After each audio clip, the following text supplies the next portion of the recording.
샬롬 샬롬. 오늘도 새날을 주신 하나님께 감사와 영광을 올려드립니다. 주일 성수를 준비하는 토요일입니다.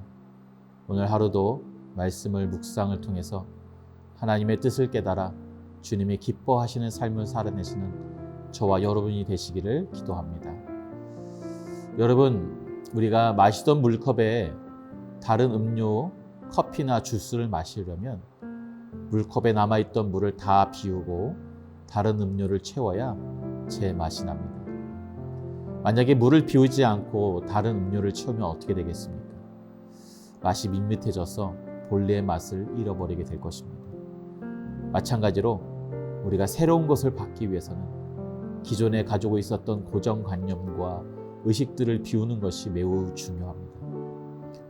오늘부터 우리가 묵상할 이 갈라디아 교회에 보내는 편지는 바로 이 문제를 지적하며 시작하고 있습니다.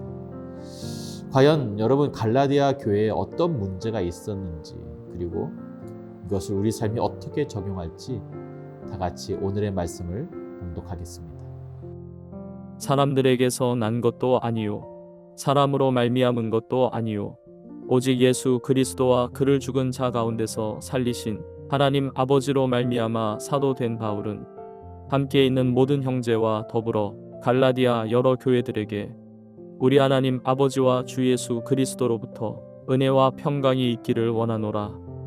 그리스도께서 하나님 곧 우리 아버지의 뜻을 따라 이 악한 세대에서 우리를 건지시려고 우리 죄를 대속하기 위하여 자기 몸을 주셨으니 영광이 그에게 세세토록 있을지어다. 아멘. 그리스도의 은혜로 너희를 부르신 이를 이같이 속히 떠나 다른 복음을 따르는 것을 내가 이상하게 여기노라. 다른 복음은 없나니 다만 어떤 사람들이 너희를 교란하여 그리스도의 복음을 변하게 하려 함이라. 그러나 우리나 혹은 하늘로부터 온 천사라도 우리가 너희에게 전한 복음 외에 다른 복음을 전하면 저주를 받을지어다.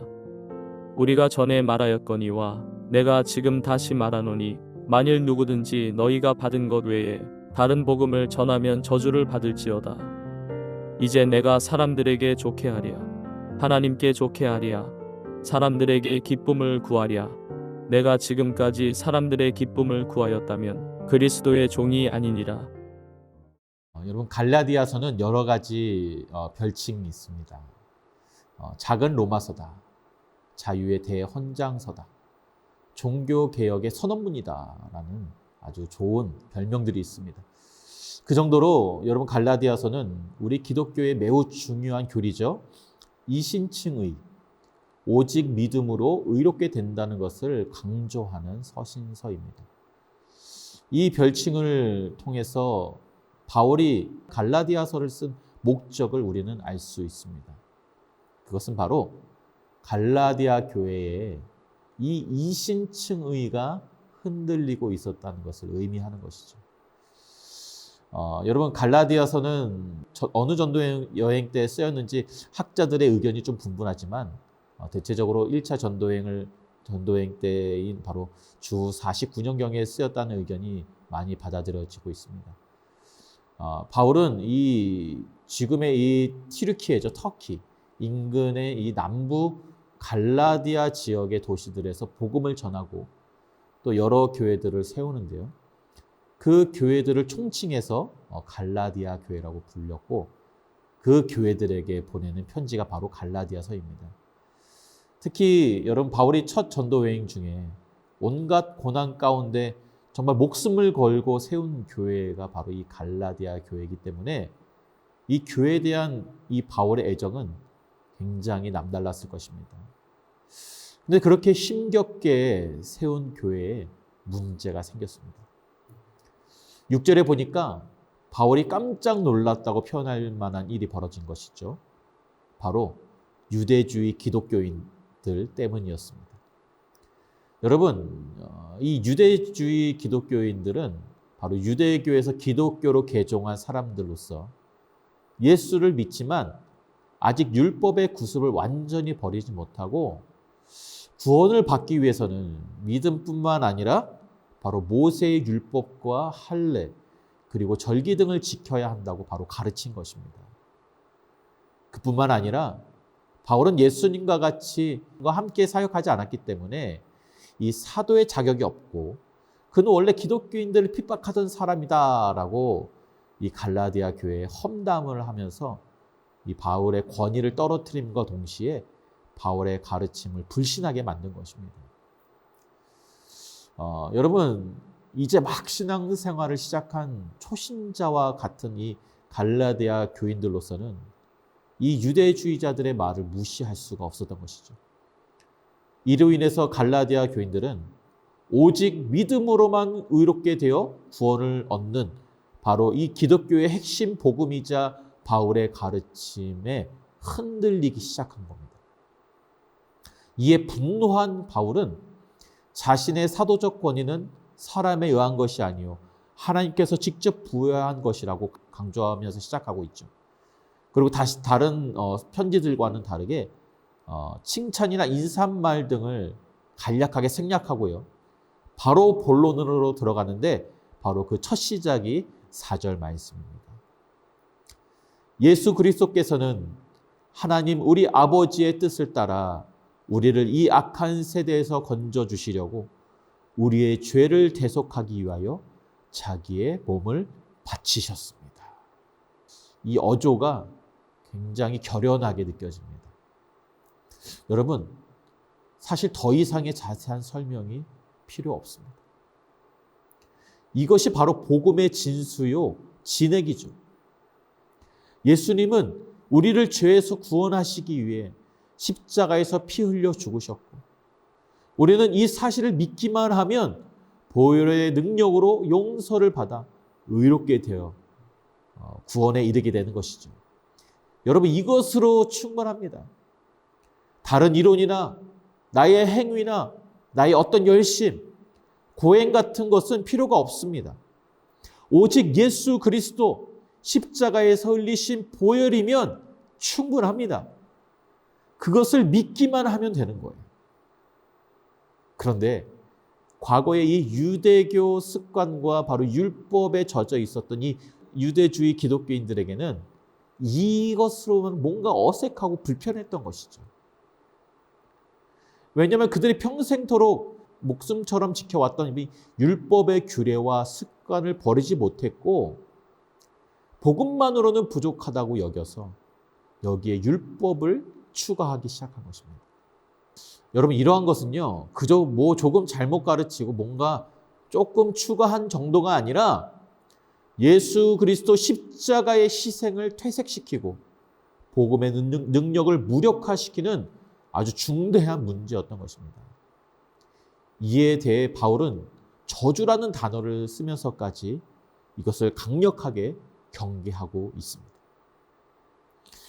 그렇다면 여러분, 유대주의 기독교인들은 왜 그런 다른 복음을 전하게 되었을까요?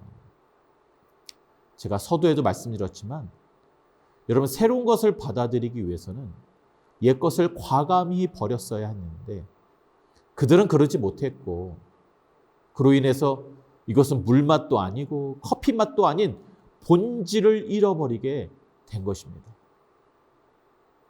따라서 예수님께서는 마가복음 2장 22절에 새 포도주는 새 가죽 부대에 담아야 한다라고 말씀하신 것입니다. 여러분, 본격적으로 발효되기 전인 이 새 포도주가 숙성이 되면 어떻게 되겠습니까? 이제 가스가 발생하고 이제 보글보글하면 부풀게 되면 여러분, 그것을 낡은 신축성이 없는 낡은 부대에 담게 되면 그것을 감당하지 못하고 터져버리게 되는 것이죠. 무슨 의미입니까? 율법의 옛 습관을 버리지 못한 이 낡은 가죽 부대로는 새 포도주이신 예수님을 담을 수가 없다는 것입니다. 마찬가지로 아직 버리지 못한 이 악한 세대의 습관과 가치관으로는 우리의 새 포도주 대신 예수님을, 이 복음을 온전히 담을 수가 없습니다. 예수를 믿되 여전히 물질 만능을 추구하고 지위와 명예를 쫓으며 주님보다 우선시되는 삶의 우선순위들이 여전히 내 안에 남아있는 한, 버려지지 않는 한 우리는 맏을 잃은, 본질을 잃어버린 신앙인이 될 수밖에 없다는 것입니다. 사랑하는 성도 여러분, 사실 벌레만도 못한 인생, 이렇게 구원해 주시고 지금까지 살게 하신 은혜만으로도 너무나도 감사한데 어떻게 하셨습니까? 그런 우리를 자녀 삼으시고 하나님의 상속자로 삼아주셨습니다. 여러분, 이거면 충분하지 않을까요? 이거면 충분하지 않습니까? 어떤 찬양의 가사처럼 이 땅에서 무명하고 내 삶이 화려하지 않고 가난하고 때로는 몸이 약할지라도 예수 그리스도 십자가 그 사랑 하나면 충분한 것입니다. 이 세상 그 어떤 것으로도 어떤 것도 부럽지 않고 어떤 풍파도 두렵지 않습니다. 왜요? 나를 위해 십자가에서 죽으신 예수가 내 안에 살아계시기 때문입니다. 나는 지금 비록 초라하고 가난하지만 내 안에 예수가 왕이 되시기 때문에 하늘나라가 나에게 상속으로 주어질 것입니다. 우리를 이 악한 세대에서 건져주시려고 십자가를 지신 예수님의 희생과 사랑을 기억하시며 아직 버리지 못한 세상의 욕심과 삶의 우선순위들을 주를 위해 다 내려놓으시고 오직 예수 그리스도 주님 한 분만으로 만족하며 예수로 충만한 삶을 사시기를 주님의 이름으로 축복합니다. 말씀을 기억하며 다 같이 기도하겠습니다. 사랑의 아버지 하나님, 내가 예수를 믿고 예수를 쫓는 제자의 삶을 살겠노라 다짐하지만 여전히 내 안에 남아있는 이 세상의 악과 과거의 구습들이 여전히 내 안에 자리 잡아 예수가 내 안에 온전히 충만하지 못하도록 방해하고 있는 것을 보게 됩니다. 주여, 연약하고 부족한 우리들을 용서하여 주시옵소서. 이제 아버지 하나님, 예수 그리스도가 온전히 내 삶의 왕이 되시고 내 안에 충만하게 거하실 수 있도록 나의 모든 악습과 모든 아버지 하나님 잘못된 습관과 죄악들을, 나의 모든 명예욕들을, 모든 물질 만능죄를 다 내려놓고 아버지 하나님, 오직 주님 한 분만으로 만족할 수 있는 복음 하나만으로 충분한 우리의 삶이 될 수 있도록 축복하여 주시옵소서.